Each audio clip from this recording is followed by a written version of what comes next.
ঢাকা কেন্দ্রীয় কারাগার থেকে কারামুক্ত হয়ে বর্তমান প্রধানমন্ত্রী, তখন আমাদের দলের অ্যাক্টিং চেয়ারম্যান ছিলেন তারেক রহমান সাহেব।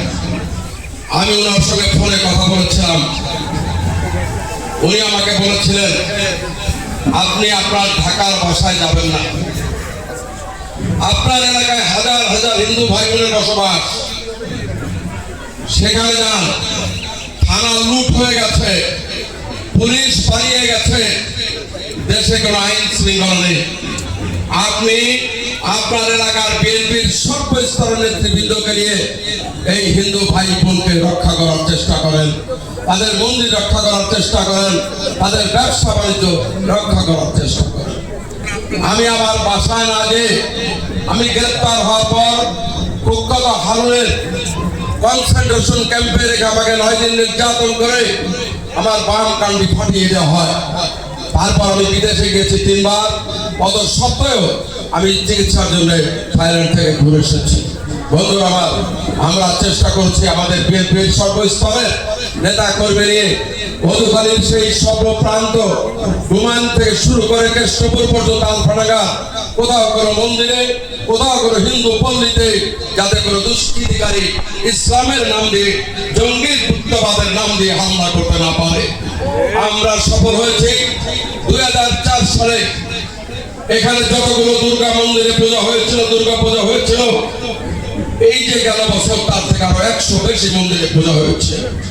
আমরা আমাদের চেয়ারম্যান, বর্তমানে প্রধানমন্ত্রী তারেক রহমান সাহেবের পক্ষ থেকে গত বছর প্রতিটা দুর্গা মন্দিরে ওনার পক্ষ থেকে আমরা অর্থ সহায়তা করার চেষ্টা করেছি। এই বছর এই যে আমার দিদি উড়াকান্দির সুবর্ণা দিদি যে কথা বলেছেন, উনি মডেল মন্দির চান। আমিও মধুখালীতে একটি মথুয়া সম্মেলন, অনেক বড় সম্মেলন, সেখানে প্রায় 10 থেকে 15,000 মথুয়া ভাই বোনের উপস্থিতি ছিল। আমি সেখানে দাঁড়িয়ে বলেছিলাম, এদেশ হিন্দু মুসলমানের সবার সমান। মুসলমানের যদি প্রত্যেক উপজেলায় উপজেলায় মডেল মসজিদ হতে পারে, তাহলে হিন্দু অধ্যুষিত এলাকাতে মডেল মন্দির হতে হবে। আওয়ামী লীগের সাংবাদিক ভাইয়েরা কটাক্ষ করে ওনারা লিখেছিলেন উনি মডেল মন্দির চান। আমাকে আমার দলের পক্ষ থেকে জিজ্ঞাসা করা হয়েছিল, আপনার কনসেপশনটা কি? আপনি যে ওপেনলি হাজার হাজার মানুষের ভিতর মডেল মন্দির চাইলেন, এটা কি প্রেক্ষিতে বললেন? আমি বলেছিলাম, আমার নির্বাচনী এলাকাতে প্রায় 5 লক্ষ হিন্দু ভাই বোন টোটাল ভোটারের বসবাস, এর ভিতরে প্রায় লক্ষাধিক হিন্দু ভোটারের বসবাস। আজকে যদি আমি মুসলমানের মসজিদ চাইতে পারি, মুসলমানের মাদ্রাসা চাইতে পারি, মুসলমানের অন্যান্য প্রতিষ্ঠান চাইতে পারি, তারপরে হিন্দু ভাই বোনের জন্য একটি মন্দির চাইতে পারবো না? তাই আমি হিন্দু ভাই বোনের কাছে কোন মুখ নিয়ে আমি ভোট চাইতে যাই?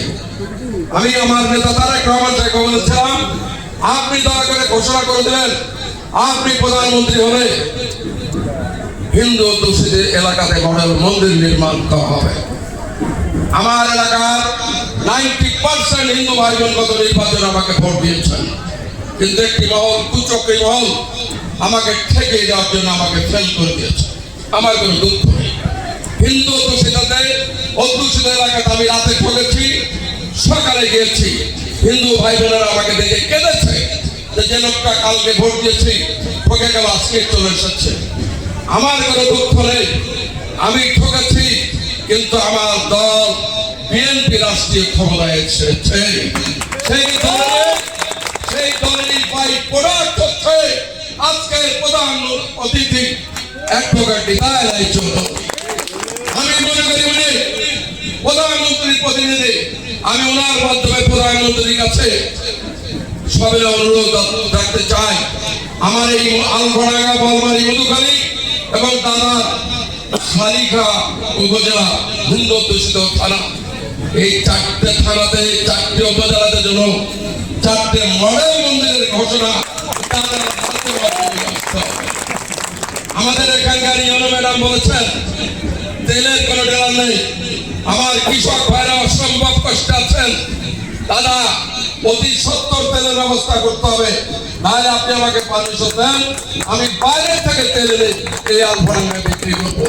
হিন্দু ভাই বোনদেরকে বলতে চাই, আমি ইতিমধ্যে কাজ শুরু করেছি, যে হিন্দু ভাই বোনেরা বিএনপিকে ভোট দিয়েছে তাদেরকে মনে করিয়ে দিতে চাই, সব সময় মনে রাখবেন বিএনপি কিন্তু আওয়ামী লীগ নয়, বিএনপি কিন্তু আপনাদেরকে ব্যবহার করতে চায় না।